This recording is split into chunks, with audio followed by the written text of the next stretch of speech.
I'm Sarah, 30F, and I've always had a complicated relationship with my younger brother, Mike, 107M. Growing up, our parents consistently favored him, which created a lot of tension between us. They would shower Mike with praise for even the smallest accomplishments while barely acknowledging my achievements. Our family dynamic wasn't always this way. When I was younger, before Mike was born, I remember feeling loved and supported by my parents. They would take me to the park, read me bedtime stories, and proudly display my artwork on the fridge. But everything changed when Mike arrived. From the moment he was born, it was clear that Mike was going to be the golden child. Our parents doted on him constantly, often neglecting my needs in the process. As we grew older, this favoritism only intensified. I vividly remember my 10th birthday. I had been begging for a bicycle for months, dropping hints and even leaving magazine clippings around the house. When the big day came, I eagerly unwrapped my presents, only to find clothes and books. My parents explained that a bike was too expensive. Just 2 weeks later, they surprised Mike with a brand new bike for no particular reason. When I asked why he got one and I didn't, they said, "Mike needs more exercise. You're fine without one." This pattern continued throughout our childhood. When I made the honor roll in middle school, my parents barely glanced at the certificate.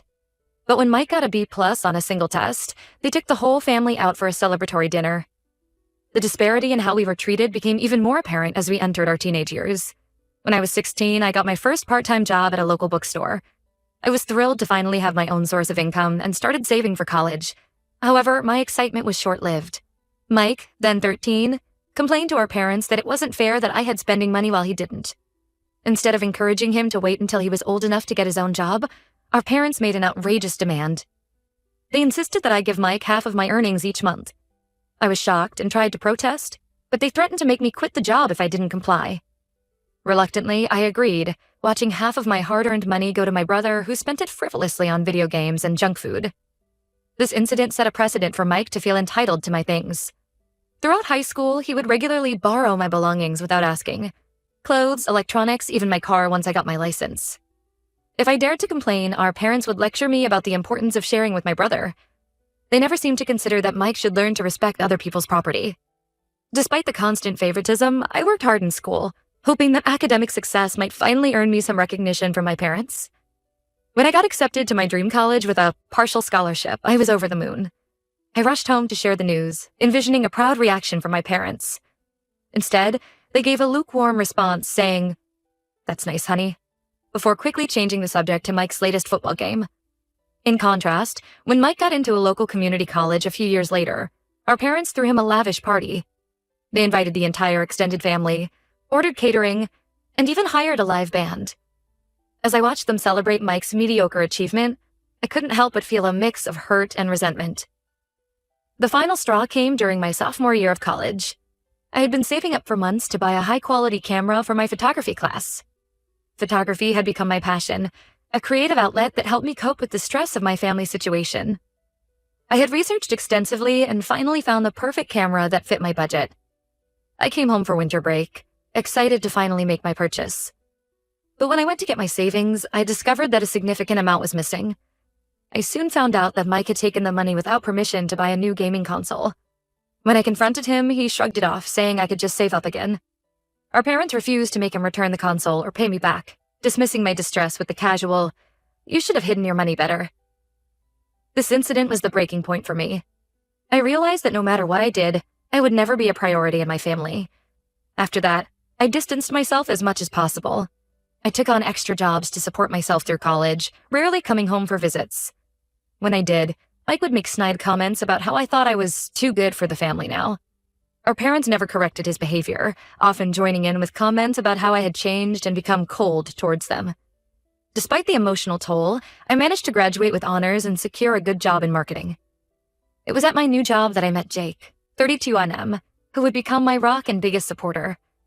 We've been together for 5 years now, and he's been incredibly understanding about my family situation. Jake's own family is warm and welcoming, showing me what healthy family relationships should look like.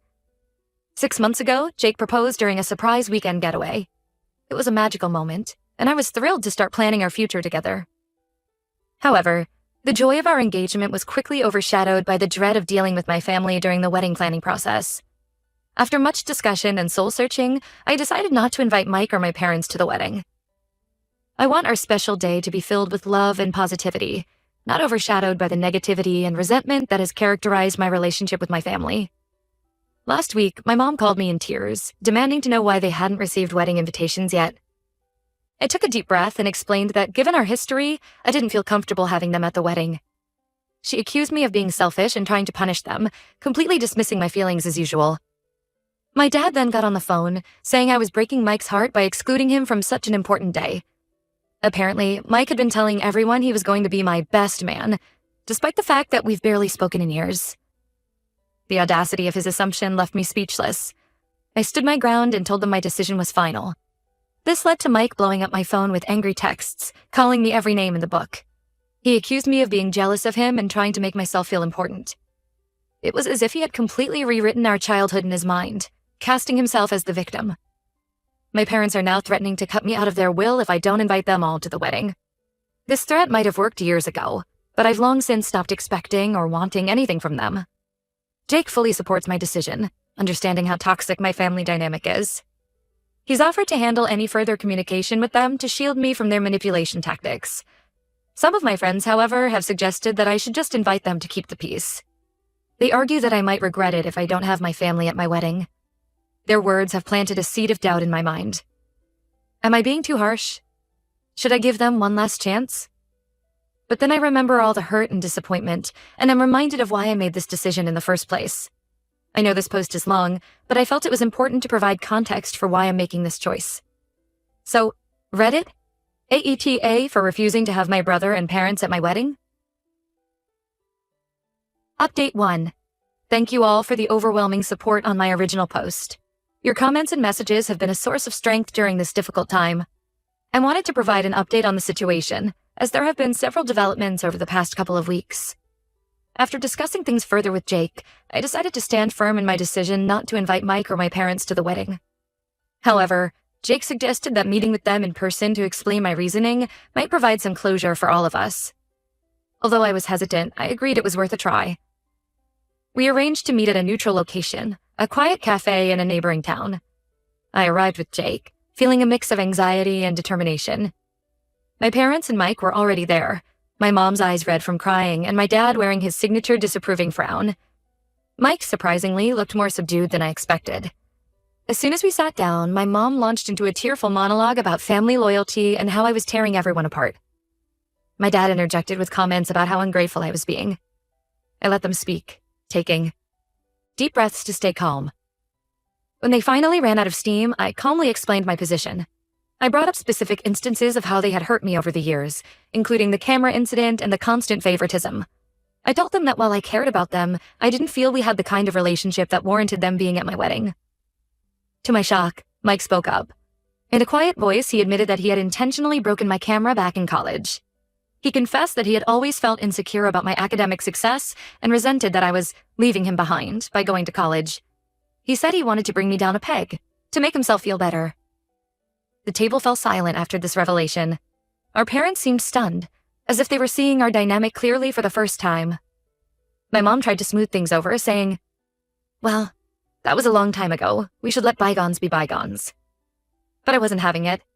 I pointed out that Mike's admission only proved my point about the toxic dynamic in our family. My dad then tried a different approach. He offered to pay for the entire wedding if we'd include them. I was taken aback by this attempt at financial manipulation.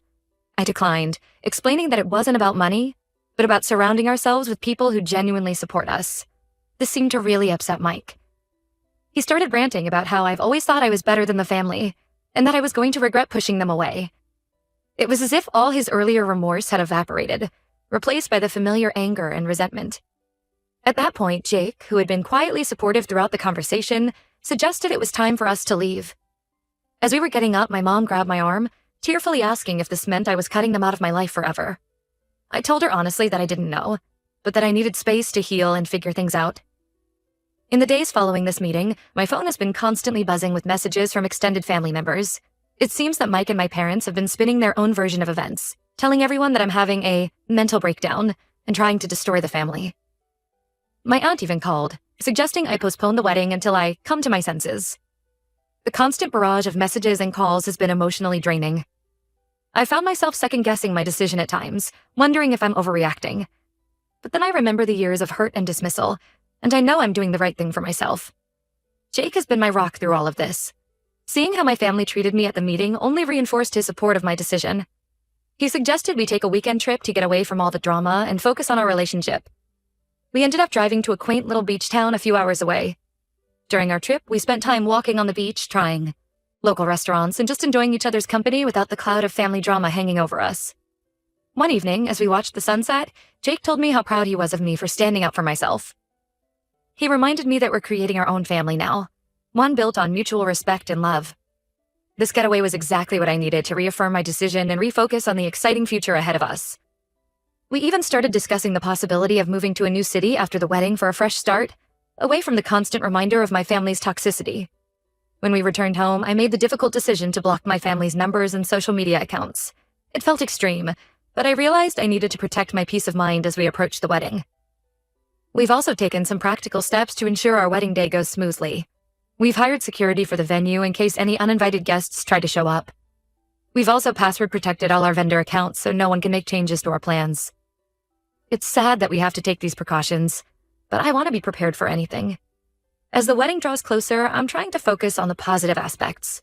Marrying the love of my life, surrounded by friends who have become family.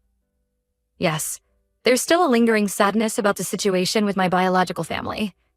But I'm learning to accept that I can't change them or force them to treat me with respect.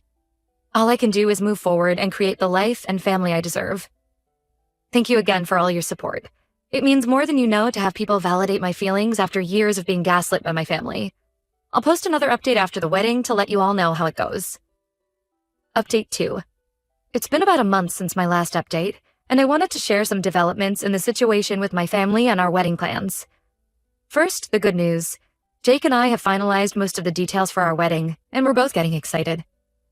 We've decided to have a smaller celebration than initially planned, with just our closest friends and Jake's family in attendance. It feels much more intimate and meaningful this way. We've chosen a beautiful garden venue for the ceremony and reception. The florist has designed stunning arrangements featuring my favorite flowers, and we've planned a menu that reflects both of our tastes. Jake and I have been practicing our first dance, which has led to a lot of laughter and stepped on toes, but it's been a fun way to de-stress from all the family drama. Now for the not-so-good news. Despite my clear wishes, my family has continued to try and insert themselves into our wedding plans. Last week, my mom showed up unannounced at my workplace. I was in a meeting when my colleague came to get me, saying there was a distraught woman in the lobby insisting on seeing me. When I got to the lobby, I found my mom in tears, causing a scene.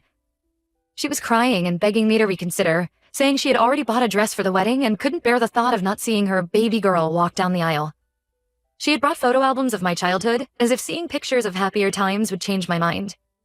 I was mortified and angry that she would ambush me at work like that. I firmly told her to leave and that if she pulled a stunt like that again, I would have to involve security. She left in tears, and I spent the rest of the day feeling anxious and distracted. My boss was understanding, but I couldn't shake the feeling of embarrassment. A few days after this incident, I received a lengthy email from Mike. Unlike his previous angry messages, this one seemed more reflective. He wrote about how he had been doing a lot of thinking since our meeting at the cafe. He acknowledged that he had been a terrible brother growing up and said he wanted to make amends. Mike went into detail about how he had always felt overshadowed by my achievements and had lashed out because of his own insecurities. He even offered to pay for the camera he broke all those years ago, saying he had looked up the model and found its current value. While part of me appreciated the gesture and the apparent self-reflection, I couldn't help but feel it was too little. Too late. Years of hurt and resentment don't disappear with one email, no matter how well-intentioned. I replied thanking him for the apology, but reiterating that I needed space and that my decision about the wedding was final. Unfortunately, things took another turn when I found out that Mike had somehow gotten the contact information for our wedding venue. The venue coordinator called me, sounding confused. She explained that someone claiming to be Jake had called, trying to add 3 names to the guest list. Luckily, the coordinator was alert and checked with me before making any changes. I was shocked to learn that Mike had gone to such lengths. It felt like a huge violation of my boundaries and made me question whether his apologetic email had been sincere or just another manipulation tactic. This incident left me feeling even more certain that I had made the right decision in not inviting them. Jake was furious when I told him about Mike's attempted deception. He suggested we look into a restraining order, concerned that my family might try to crash the wedding.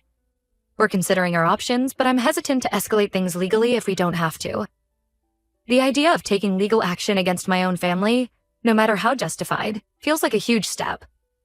On a more positive note, Jake's family has been incredibly supportive throughout all of this. His parents invited me over for dinner last weekend, and his mom pulled me aside for a heart-to-heart. She told me that she considered me a daughter already, and that she was proud of me for standing up for myself. It was touching to feel so accepted and valued by them, especially in contrast to my own family's behavior. As the wedding gets closer, I'm trying to focus on the positive and not let my family's actions overshadow this special time.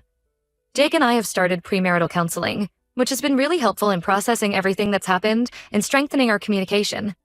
We've been discussing our hopes for the future and how we want our relationship to be different from what I experienced growing up. We've also decided to do something different for our bachelorette celebrations. Instead of big parties, we've booked a private cooking class for us and our wedding party. It feels good to create new traditions that are meaningful to us, rather than following expectations set by others. I'm still struggling with feelings of guilt and sadness at times.